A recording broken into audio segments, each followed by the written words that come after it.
Hello, everyone. I'm Laura Greiner, your host for today's Swine podcast. And with me today, I have Sara Pardall, who is currently a customer operations individual for our Swine program. Sara, how are you today? Hi, Laura. I'm good. I'm super excited to be here today and speaking with you. Thank you so much for having me. Oh, we're glad to have you on today. Sara, and we're not really going to talk about what you're currently doing at Swine. We kind of want to go back maybe in a little bit of your experience, and some of our audience may not be familiar with you. So maybe take a couple moments here and just explain a little bit about yourself and your background. Sure, absolutely. I graduated from Iowa State in 2014 with my bachelor's degree in animal science. And then directly after that, I started managing about a 6,000 head breed to wean sow unit for about 8 years until I recently transitioned to the customer operations unit here at Swinet. Predominantly in sow units is my and managing sow units is mostly my background. Sure, sure. And I think that's a really good conversation to have today.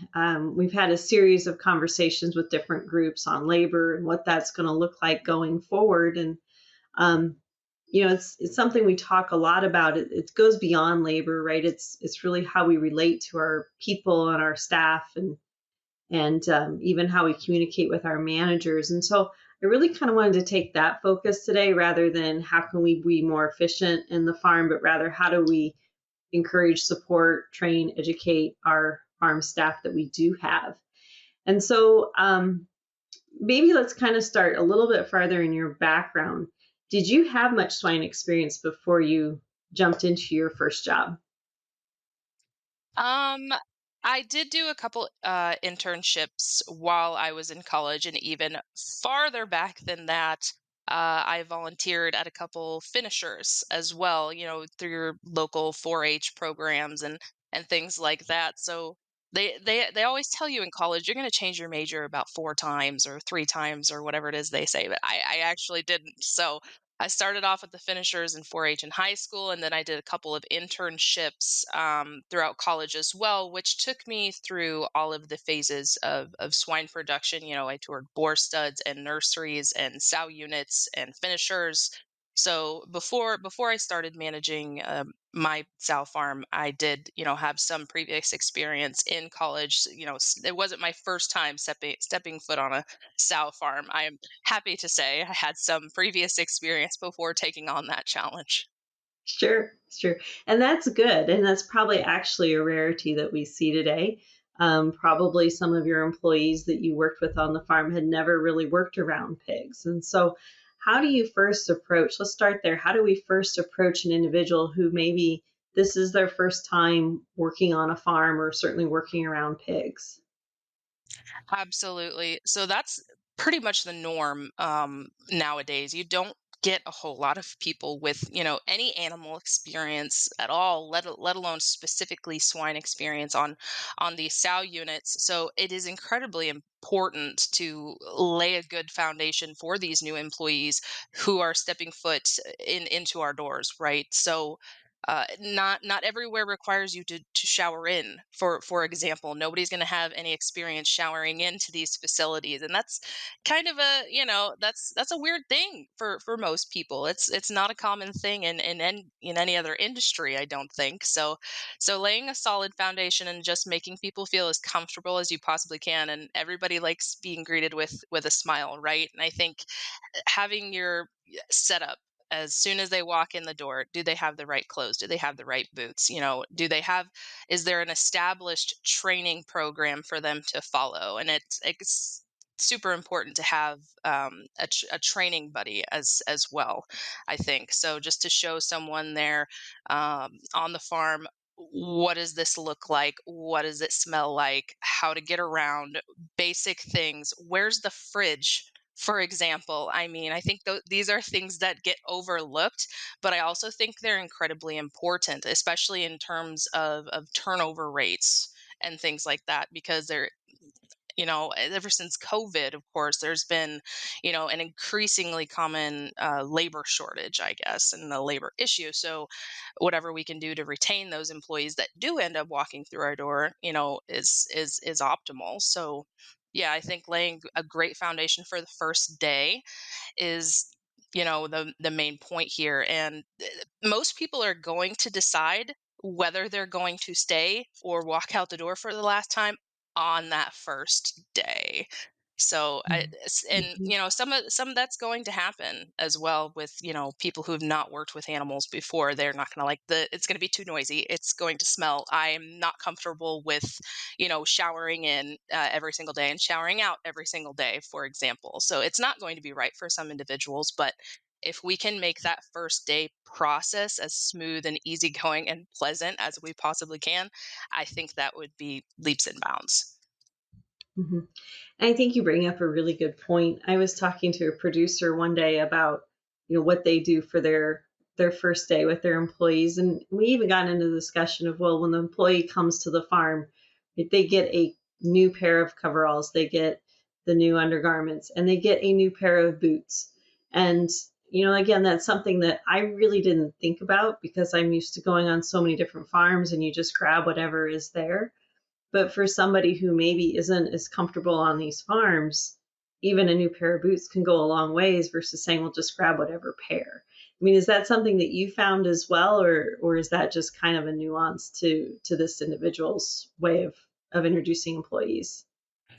Absolutely, I completely agree with you on that matter. So, I mean, having their boots ready, having their clothes ready, having, a specific space for their personal belongings that they want to bring in. So, if you have an employee that you're bringing in, for example, and, you've got a pair of boots with another individual's name on them that maybe isn't there today or maybe isn't working on the farm anymore, just doesn't send that great of a message, right? So if you've got an area or a container for their personal items, but it has somebody else's name on it that you've got to, get off of there real quick before they're coming in. Again, that's doesn't send the greatest message, and taking care of those little details and finite things before that person arrives on farm, I think is really key. It makes them feel like they're important there, that they're appreciated there, and that they matter, which of course they do, because without the great functioning staff on a sow farm, there is no sow farm. So they are essential, and I think actions speak louder than words, of course, in these circumstances. So I think whatever you can do, those finite little details are going to make the biggest difference for that individual and let them know that they are appreciated and that their presence there is extremely important and matters. Hmm. Absolutely. Let's talk a little bit further now. So we'll assume they've showered in for the day, and whether they've worked on a farm before, maybe in another system or, with the neighbor down the road, or they've never been to a farm before, we have to have some kind of an introduction, if you will, right? So how do we spend the first day to week with that individual? And then how do we start developing that training program to get them to understand our SOPs? Do you have any recommendations on what you've seen that may work? On what I've seen, the first day can be extremely overwhelming, extremely, extremely overwhelming. So, the basics, right? Whatever biosecurity practices are involved, right? So showering in, changing of the clothes, whatever processes there are of bringing lunch into the farm, anything like that, or maybe even just ask them how they got to the farm, right? So if you can get them a better way of traveling to get them to the farm, because some of these farms are in remote locations and they're hard to find. I've had several employees get lost, right? So I've actually had to go, find some that have been lost on their way to the farm before. So that is, first step getting there. And then of course that first day is just the basics, right? So let's not show them, how to euthanize, animals on the first day maybe. So maybe we learn where the breeding process happens, what a farrowing house is. Let's show them what a commercial pig looks like. Maybe the difference between sows, pigs, boars, barrows, gilts. Maybe even telling the difference from barrows and gilts, could be done on the first day. So extremely basic where everything is at, how to clock in, how to bring in your lunch, introducing them to the team name by name. So having lunch together and introducing that new person to the team, because that is also extremely intimidating on the first day, is meeting, this team of however many people you have, from different backgrounds. Maybe some people don't speak English very well. Maybe there are some bilingual people. So it's extremely important to, try to establish that unity on the first day and learn that person's name, so that again that they feel like they're there and they matter, which they do. So and then from there, as far as training programs go, then you after the first day, then my recommendation would be then to slowly pick things up from there, based on documentation, how to document things, and steadily from there. And then maybe even there's monetary value added to that as well with this training program on a step by step basis, in order to keep employees engaged and motivated and confident, right? Confidence is key in these specific areas. And maybe there's one person on the team that's better at training people and has more patience than others, right? So I think that's, really valuable in that aspect. And I heard you say earlier, maybe lining them up with a training buddy. And I think that's interesting because we oftentimes will say, well, it's either the farm manager's responsibility if it's, wean to finish barn, or if it's a sow farm, maybe it's whatever division. Maybe it's the GDU manager, the bearing manager, the breeding manager to take care of the new person. But when I hear you say the word training buddy, that's not really what I'm picking up. Would that be fair? Uh, correct. So, I mean, as in my experience anyway, it's everybody's responsibility to on the farm to, train our new employees, make them feel welcome, spend time with them, that kind of thing. So it- obviously you're not going to take a native Spanish speaker and put them with a person who speaks only English to train them, for example. That's not going to work out very well for us. But based on, maybe personalities and things like that, you can set them up with this one person for that day or maybe several weeks, so that they get to know that person and they get to know the new person. And so that way their confidence grows, and that way they could establish a friend on farm as well. I found that's extremely beneficial as well, to just have somebody to confide in and someone to, hold your hand through maybe some of these things that you're not exactly comfortable with yet. So I found this extremely beneficial in employee retention as well.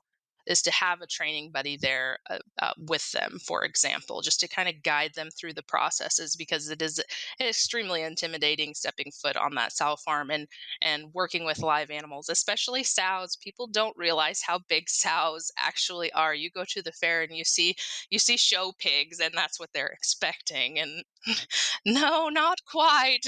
She's like 500 pounds. So yeah, it takes some getting used to, especially like maybe being in a farrowing room or maybe being in a breed barn, by yourself doing chores and things like that. It takes some practice and some time to get comfortable just being and working around these animals as well, because most people don't have any experience with them. Right. What do you think is a realistic time frame for training? Would you expect an employee to be fully trained within a month, within 3 months? What's kind of your expectation in terms of being trained? I guess that would depend on the person and their capabilities. Honestly, I don't know if I could put an exact time frame on that. It is completely up to the person. Some people are going to learn things faster than others, and some people are just going to be better at things than others. I can tell you that I was really good at processing pigs. I could process pigs really well, but when it came to breeding gilts, no, no, that doesn't. Nope, not for me. So does just because you're necessarily trained on it doesn't mean you have to be the rock star at it as well. And that goes back to just placing people within their skill sets and putting them in situations that they're actually going to thrive in, because then that makes happy employees, and happy employees do their greatest work. So I don't know if you could put an actual time frame on that. I think that's completely individualized. Mhm. As a sow farm manager, I think it's what intrigues me is what would be your approach or what's your recommendation? You have this new employee coming in, and right now maybe our sow farms are 70 to 75% capacity in terms of workers. Where do you put that person, right? Do you immediately put that person where you have the greatest need, or do you view it more of training that individual across all areas and then seeing, if you will, what floats to the top, right? What's the area that they become Mhm. engaged in, skilled in, et cetera, where you think they're going to excel? How do you manage that need versus that employee and potential skill set? It is very tempting. I can tell you it is very tempting to just put that new person right where you need them. If you've got, 10-day-old pigs that need processed, you want to go put them on processing pigs. But I still you can't do it. It's not going to work out well. As far as a safety standpoint, in my experience with new hires, they're the most risky, right? Because they've never you can get hurt on so many ways on a sow farm, and they don't know what they're doing. They're not comfortable with what they're doing. Maybe they're not aware of all the hazards yet that surround their position. So it is very tempting to want to throw them into exactly where you need them to be. But I still find that it's better to start off with the basics and with the simple things, maybe feed, water, and air, rather than the technical things. And you can utilize your more senior, more advanced technicians to do those things while your new hire is still learning the basics. They're still doing something. Right. So it's still benefiting you. It's still benefiting them. Everybody wins versus throwing them into a position or a job or a task that they're not comfortable with, they've not been trained in, and they're ultimately going to fail, discouraged, and then now you're out an employee, and now you're 70% staffed because you've lost your new person and you haven't taken the time, the energy, the effort, and the care to make them feel welcome, and that they actually have a chance at making a career in this, and that they will actually thrive in the position that they're in. So yeah, I would definitely just take time and still start with the basics, even though I've been there, I've done that. It's very tempting to just put them where you need them, right? So Mhm. yeah. Absolutely. What do you do when you have an employee that has been with you for a period of time? And I think we all tend to do it. We think, oh, well, if you've been here a period of time, we should promote you. But let's say you go to that employee and you say, hey, I want to make you maybe assistant farming manager or farming lead.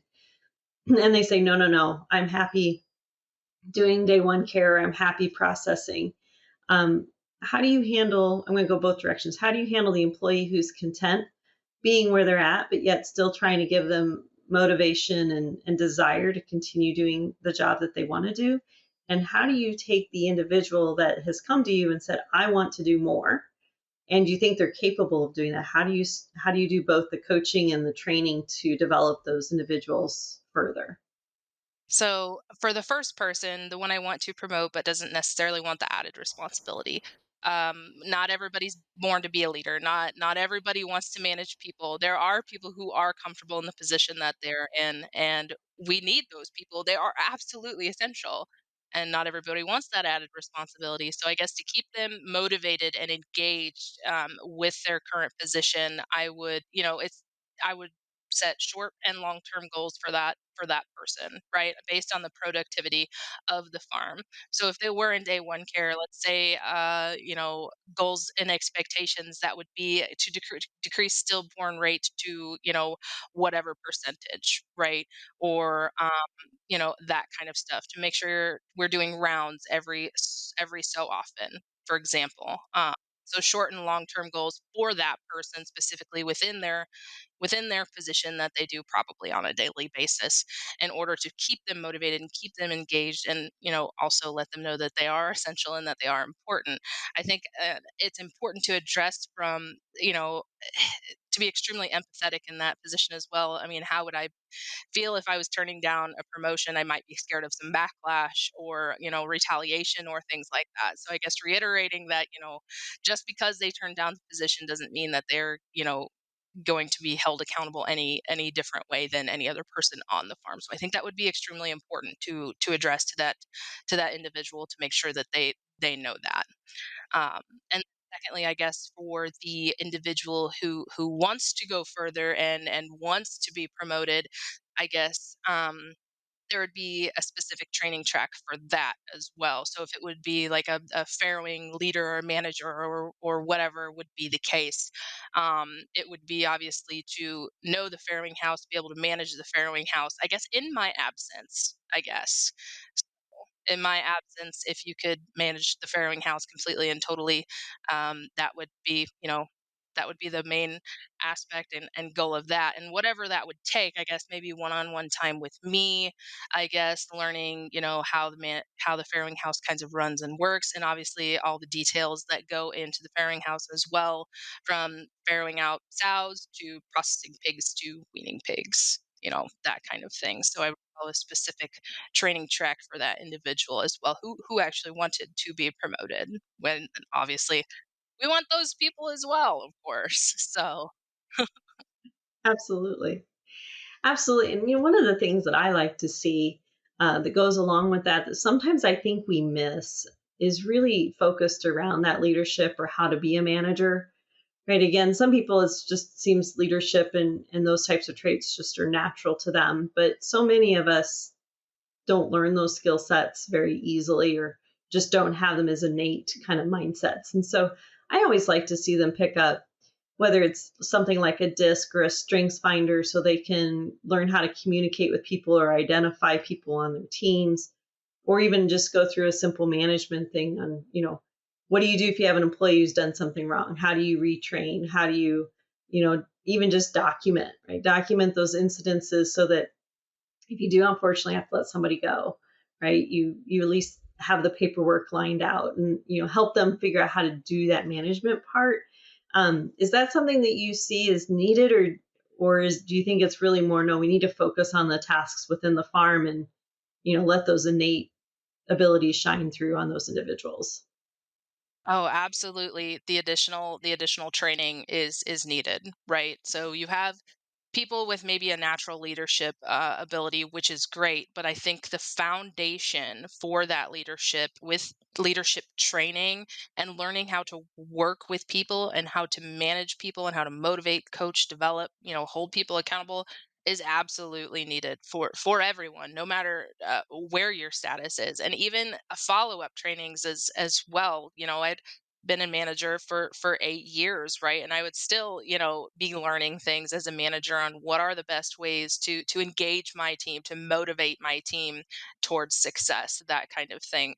So absolutely, I think that that training is needed. Yes, you will have individuals who are more inclined to those natural leadership abilities than others, but I still think it's something that everyone could benefit from, and continue to develop those skills, because you're never done learning how to work with people and how to manage people and how to motivate people. I mean, I've said from the very beginning, the pigs are the easy part, even with PERS and PD and ASF looming, there in the background, that kind of stuff. Even with that stuff there, pigs are the easy part. It's people that are the hard part, right? So because people come in all different shapes and sizes and all different personalities, and what maybe motivates this person doesn't motivate this person over here, right? So I that and it's extremely hard to navigate when to push and when to you know back off, kind of thing. And it comes with experience as well. And There's some things that just can't be taught. There's some things that you just have to kind of figure out on your own. And I think it takes an established leadership team for those farm managers learning through that process in order to get them through it and know that they are not failing. It's just a learning process, and sometimes those learning processes are more painful than others, right? But Hmm. absolutely, that Absolutely. solid foundation and that solid you know people interaction skills is needed on a periodic basis for everyone. Absolutely. The other thing that I heard you say a couple of times now is you talk about the team, and whether it's working in a system that has multiple wean to finish barns and every farm manager, right, comes together and has a meeting, or it's a sow farm and you have your farrowing group is separate from your breeding group. How do you get the group to see it as a cohesive team? Because I think it's really easy to end up in your pocket, right? I'm working in this barn, and whether I'm by myself or I'm doing this task by myself, how do we get to see the bigger picture? What do you see is beneficial to encourage that team development? That is the key question, isn't it? Yes. Sometimes easier said than done. I will say there are some people who love just working by themselves. I wanna do me, and everybody else do themselves kind of thing. So great question. Yes. So but I find that if you can bring all of these people from all of these different backgrounds and personalities together, it actually can be really fun. So, things that I've done are, just having simple things, having lunch together, right? Having lunch as a team, right? All of your people, whether it's 30 people or 10 people or 20, right? Have lunch together, right? Bring everybody to the office and try to not talk about work at lunch. Try to talk about other things, right? Or what's going on in your life maybe, right? And you can't force it, right? People have to want to participate, that kind of thing. But I found that that's helped quite a bit. Especially when with all these people and all these different backgrounds, you bring them together, you talk about things that are not work related. It tends to bring people together. You'll have people laughing at the break table instead of just sitting there silently. And it's different from other workplaces, right? You can't go out to lunch, most of the time to eat with your coworkers if you want to. You're there, so you might as well make the best of it, kind of thing. And having group gatherings, have a Christmas dinner, have a Thanksgiving dinner, celebrate the holidays, decorate the office. It really is the little things that bring people together like that. And it's not that difficult, right? So these are small things that I found that has really helped bring the team together. And maybe during one of those meetings where you have everybody together, you come up with a common goal, right? So what is our goal for the farm for this week? What is our goal for the farm this month or this quarter? Something that everyone can contribute to, and not only talk about it, but also track it however you want, whether it's a checklist on the wall, or anything like that. Give them something all to work towards that they all can contribute to, not only the specific goals for individual people like decreasing stillborns and things like that, but let's get the farm to whatever PSY this quarter, and how are we going to get there? Or what, let's get the break room cleaned this week, kind of thing. So it doesn't have to be complex. Like I said, it doesn't have to be complex. These can be very simple, easy, things, but give them a common goal to work towards. And I think that really brings a team together. And it's when you have that unity, that everybody is on the same team, that you really drive productivity within the farm, because it makes it a happier place to work, and it increases the level of your culture. And in my personal experience, you can pay people all the money in the world, right?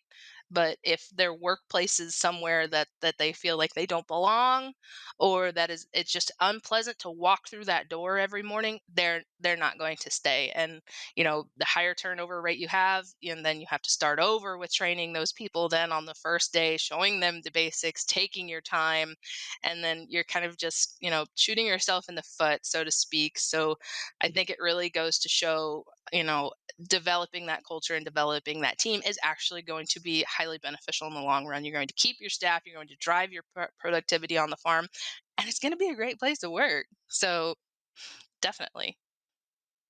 Absolutely. And I think you really summarized that up quite nicely and kind of hit the nail on the head for what we were really talking about today is how to really engage our employees and, more importantly, how to make them feel valued, because a valued employee is one that is in fact engaged and is one that is going to contribute and is going to stay a while. So certainly I think you did a really nice job of summarizing those key points right there in that last statement. So as we kind of wrap up our time today, Sara, I'm going to ask you a couple of questions that we ask all of our guest speakers. The first one really comes down to any favorite swine resources that you might have.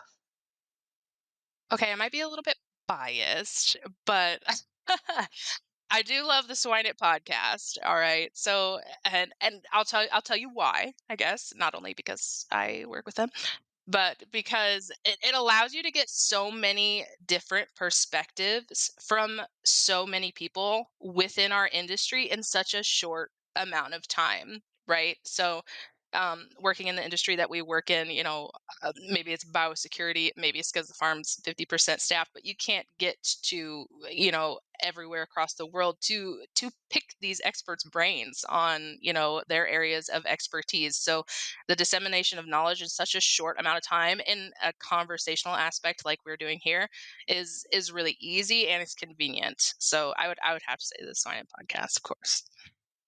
Of course. Well, how about something that's not swine related? Is there anything that you're currently reading that you'd recommend to the audience? Um, I am reading a book right now, or listening, I guess. I listen to books. Um, Called Can't Hurt Me by David Goggins. It's more of overcoming your own mindset, right? So your mindset is everything. So it's about motivating yourself to do the things that you don't want to do, kind of thing. So it's overcoming your own doubts and making you more self-aware, kind of thing. So that one I'm currently reading, and it's really eye-opening, I can tell you that.